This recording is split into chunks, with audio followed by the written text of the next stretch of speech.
बजैबा कि सत सत छापा कि माँ जब तक जीवे तोरे गुन गईबा तोरे चरण में रहबा।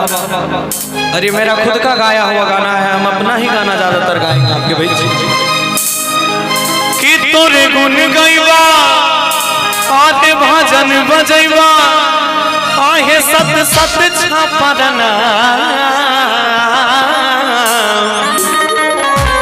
आइएगा किया है मैया किया है मैया किया है मैया बालक हम नाल रखी हा बेटा दिया किया है मैया बालक हम नाल रखी हा बेटा दिया आगे तोरे गुन गईबा भजन बजैबा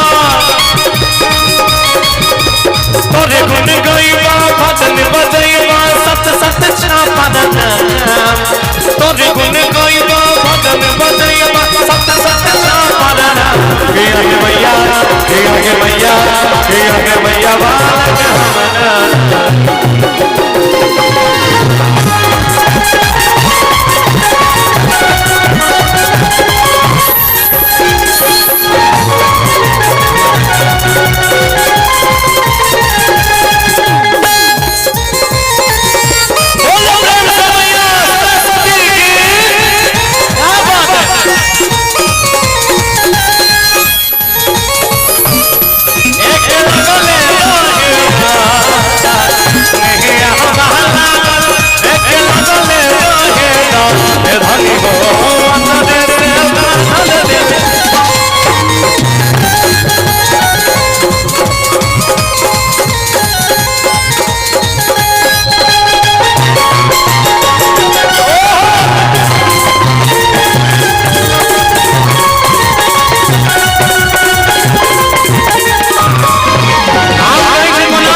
तोरे दुआ से कालिदास बन गए ज्ञानी हमारो फकीर पकड़ दे सुन महारानी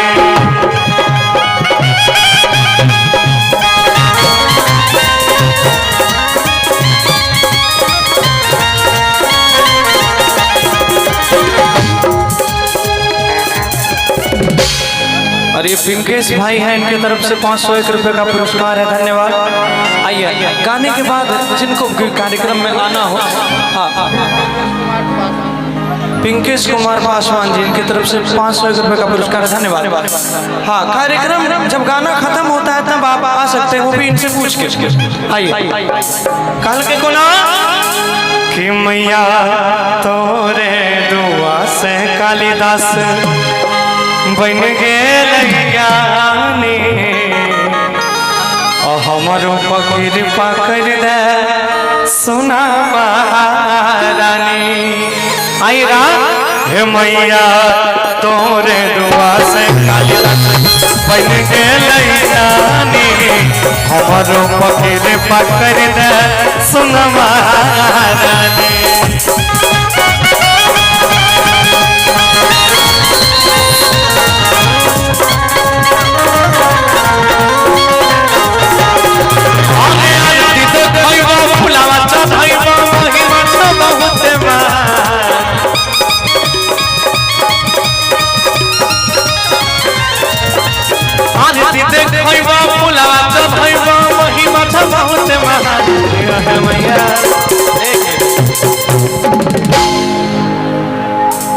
अच्छा कितने लोग यहाँ ऐसे हैं जो देवी मैया से प्यार करते हैं? हाथ खड़ा कीजिए तो। क्या बात है ना, अपने सब के सब छे जे भगवती मां से प्रेम करे छे, हाथ खड़ा करिए बस। अब बाकी लोग अपना सास पुतोह से प्रेम करे छे नहीं ना।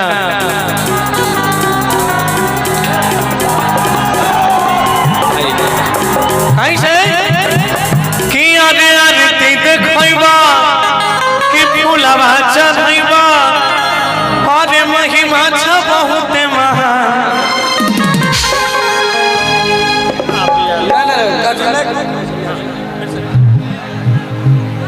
किया है मैया बालक हम नादान। एक कहावत है कि माँ के दरबार में जिसका हाथ ऊपर उसका किस्मत सबसे सुपर। माँ के दरबार में जिसका हाथ ऊपर उसका किस्मत सबसे सुपर, जिसका हाथ नीचे वो चले जाइए सुरमानखी के पीछे। हाँ, तो जो माँ से प्रेम करते हैं एक बार सबको जयकारा लगाइए, बोल दो प्रेम से सरस्वती मैया की।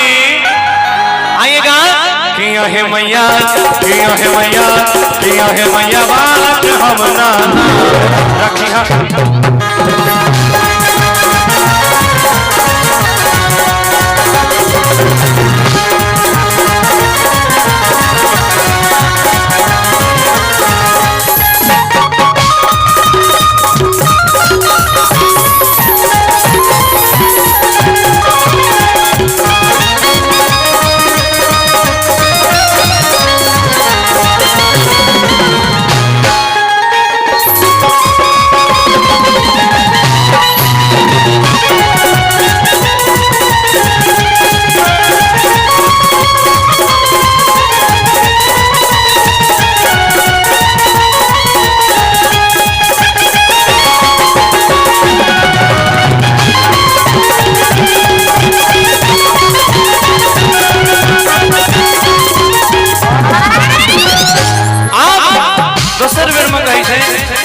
इसका आवाज ना कम कर दीजिए, फट रहा है, उसको देखिए एक बार। हाँ, हल्का और कम कर दीजिए, बस इतना रहने दीजिए। आप कही को ना भवानी जबले जिया गुनवा गई बात तुम्हारी नैया के तू ही छब मोर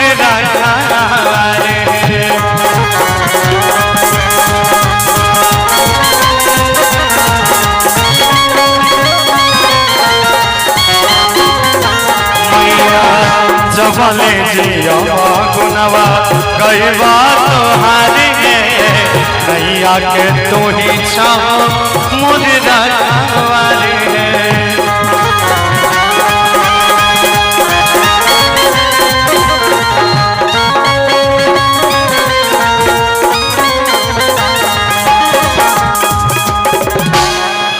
हर की गौरव आजाद अंकित अजैया आहे करते रहता बखान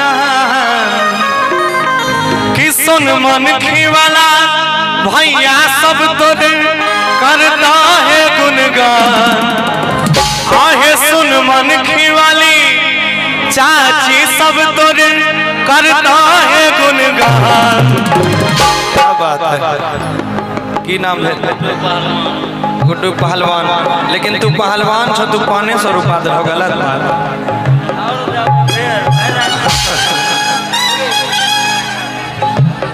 अच्छा आइएगा कि फरकिया वाला सब भैया तोहर आरे करता है गुनगान। दोनों हाथ उठाएंगे जो माँ से प्यार करते हैं, सब कोई पीछे भी जो प्यार करते हैं अपनी माँ से, सब कोई हाथ उठाएंगे, इधर भी आगे भी सब कोई, केकरो हाथ नहीं छुपावे, 1 मिनट ले सबको हाथ उठावा। आइएगा जोरदार ताली के साथ। किया है मैया, किया है मैया, किया है मैया बालक हम नाना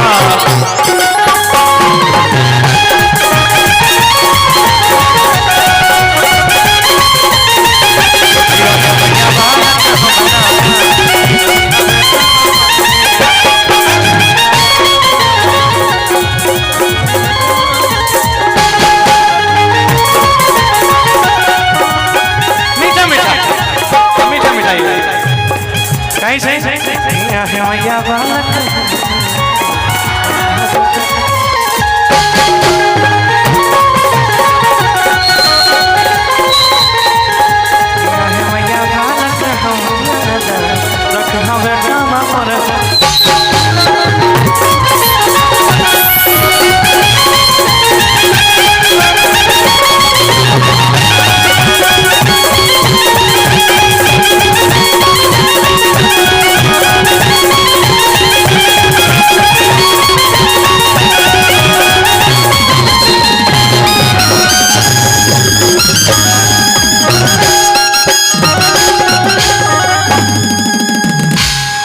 क्या बात है।